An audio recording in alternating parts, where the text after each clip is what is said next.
Tokyo is the largest megacity in the world. 37 million people live here. Its size is not stopping the Tokyo government from lofty environmental goals. A big part of the reason it thinks the city can reduce greenhouse gas emissions 30% by 2030 is because of the people. Such as Yoko Yamamoto and her 10-year-old daughter, Reina.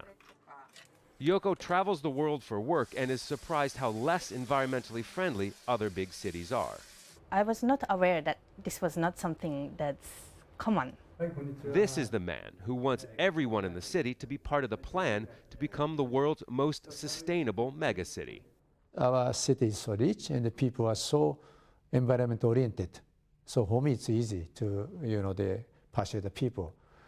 But as far as the other big cities are concerned, especially in Asia and Africa, I know financially it's not so easy.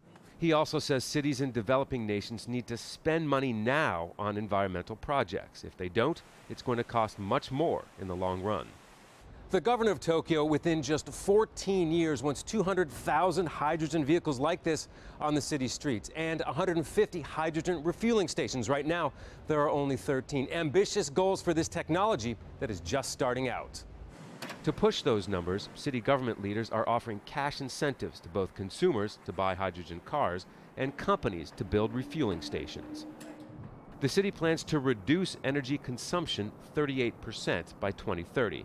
Getting a third of its electricity supply from renewable sources.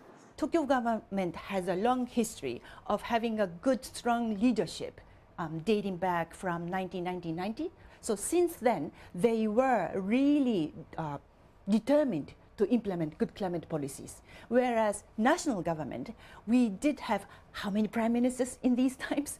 The people here and their leaders look to use the 2020 Tokyo Olympics as a showcase for what they've done. We can be the pioneer. We can pioneer this way of living. But in some developing nations, such as India, with the top 4 most polluted cities, or the US, with powerful climate change deniers, the good example Tokyo is setting might take some time before it's followed elsewhere. Scott Heidler, Al Jazeera, Tokyo.